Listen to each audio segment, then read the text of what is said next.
आज का विषय है हड़प्पा संस्कृति अर्थात सिंधु घाटी सभ्यता। Please like and subscribe my YouTube channel top GK fight. आज हम इस विषय के ऊपर 30 क्वेश्चन करेंगे जो बहुत इम्पोर्टेंट है, बहुत महत्वपूर्ण है, जो हर एग्जाम में आते रहते हैं। तो please like my YouTube channel top GK fight. तो फर्स्ट क्वेश्चन है, हड़प्पा संस्कृति की खोज कब हुई? हड़प्पा संस्कृति की खोज कब हुई थी? 1921 ईस्वी में। किसने की थी हड़प्पा संस्कृति की खोज?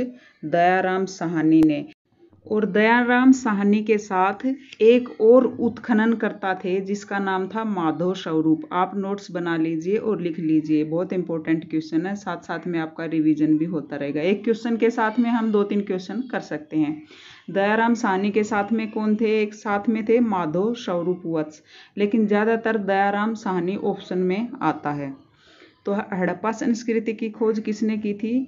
दयाराम साहनी ने और माधव स्वरूप वत्स ने 1921 ईस्वी में। अब क्वेश्चन बनता है, हड़प्पा कहाँ पर है?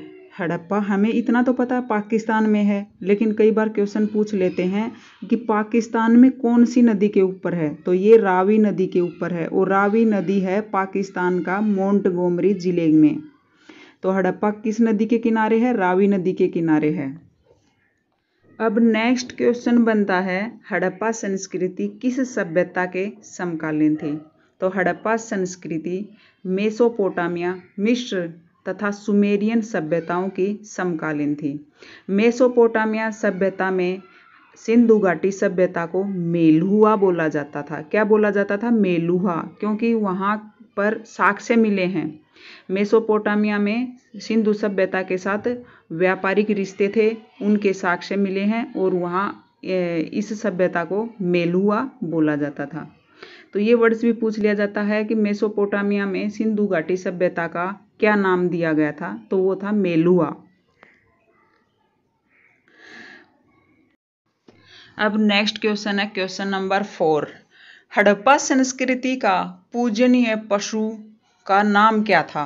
तो पूजनीय पशु था कुबड़ा बैल। Question number 5। हड़प्पा संस्कृति के देवी देवताओं के नाम बताओ। तो एक तो थे पशुपति शिव तथा मातृदेवी। मातृदेवी और पशुपति शिव की सिंधु घाटी सभ्यता के लोग पूजा करते थे। ये सब हमें साक्ष्य मिले हैं मुहरों से और मूर्तियों से। नेक्स्ट क्वेश्चन है क्वेश्चन नंबर 6। हड़प्पा संस्कृति के लोग किसकी पूजा करते थे? हड़प्पा संस्कृति के लोग लिंग तथा योनि की पूजा करते थे। जैसे हूबहू हम शिव जी की पूजा करते हैं, लिंग की पूजा करते हैं, तो वो वहाँ से मेल खाता है। और रही बात मंदिर की, मंदिर का अभी तक कोई साक्ष्य नहीं मिला है। खुदाई के दौरान अभी तक कोई भी मंदिर के होने का साक्ष्य नहीं मिला है। हो सकता है वो साक्ष्य ही ना मिले हों, या सब साक्ष्य मिलने तो जरूरी नहीं है, लेकिन अभी तक मंदिर के बारे में अगर कोई पूछे तो वो साक्ष्य नहीं मिले हैं। अब नेक्स्ट क्वेश्चन है क्वेश्चन नंबर 7। हड़प्पा संस्कृति के लोग किस औषधि का प्रयोग करते थे? तो किस औषधि का प्रयोग करते थे? शिलाजीत। और मीठे में वो शहद का प्रयोग करते थे, और औषधि shilajit. Next question question number 8। Harappa संस्कृति के किस स्थान को मृतकों का टीला कहा जाता है? किसको बोलते हैं? मोहनजोदड़ो को मृतकों का टीला कहा जाता है।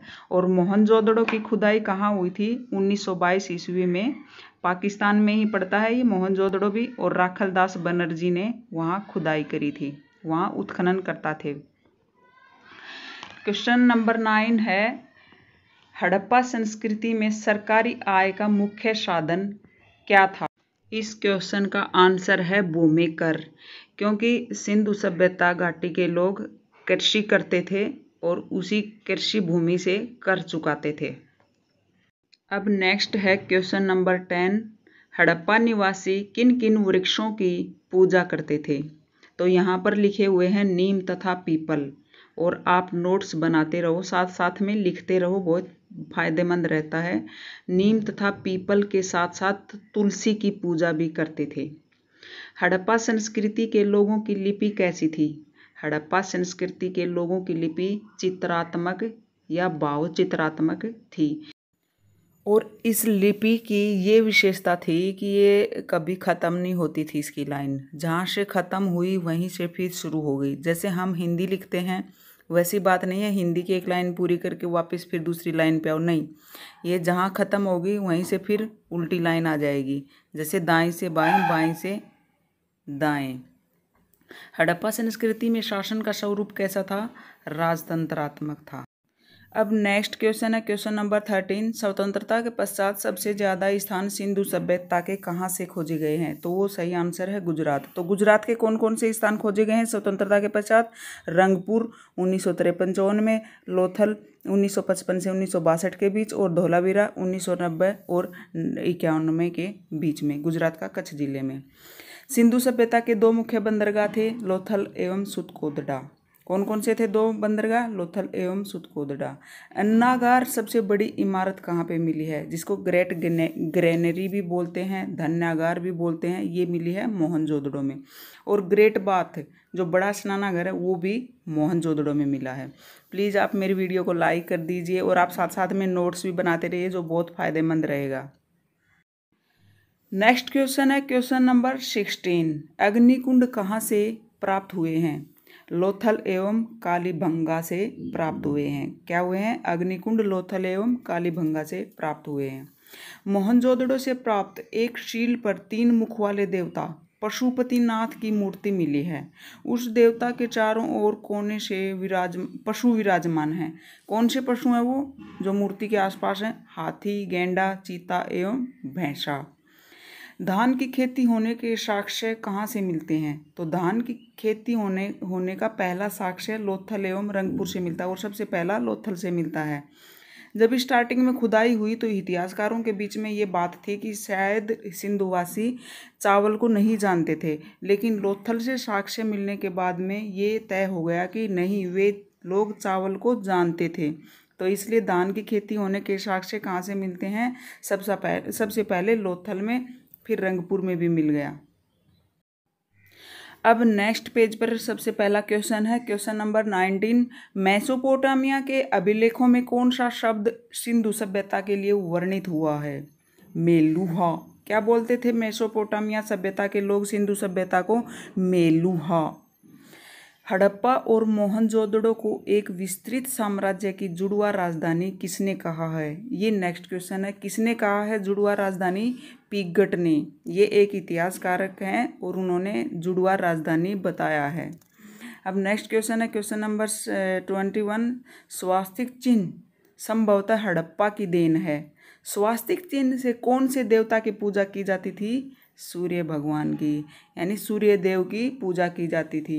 और ये भी क्वेश्चन पूछ लिया जाता है कि स्वास्तिक चिन्ह किसने दिया? तो ये सिंधु वासियों ने हमें दिया हैं। अब नेक्स्ट पेज के ऊपर क्वेश्चन बनता है क्वेश्चन नंबर 22। युगम समाधियाँ कहाँ मिली थी? लोथल एवं कालीबंगा में मिली थी।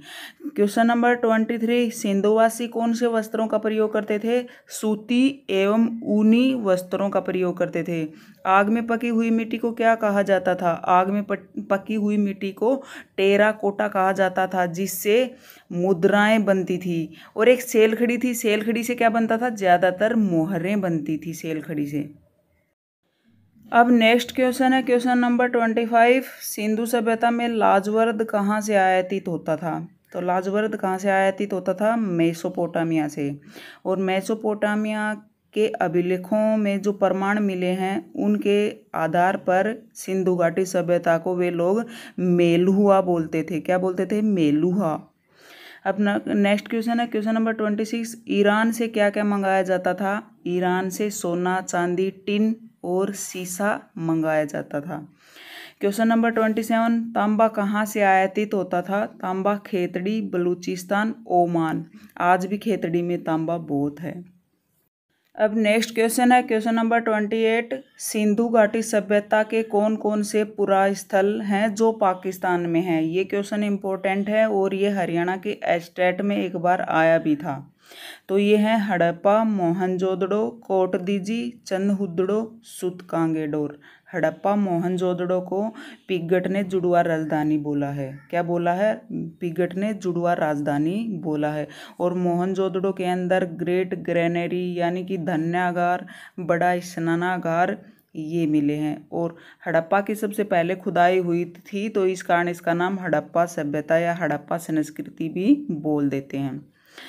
अब नेक्स्ट क्वेश्चन है क्वेश्चन नंबर 29। क्या सिंधु घाटी सभ्यता के लोगों को लौह धातु का ज्ञान था? नहीं, वो एक कांस्य युगीन सभ्यता थी। तब तक उनको कांस्य का ज्ञान था, उनको तांबे का ज्ञान था, लेकिन उनको लोहे का ज्ञान नहीं था, सोना चांदी का ज्ञान था।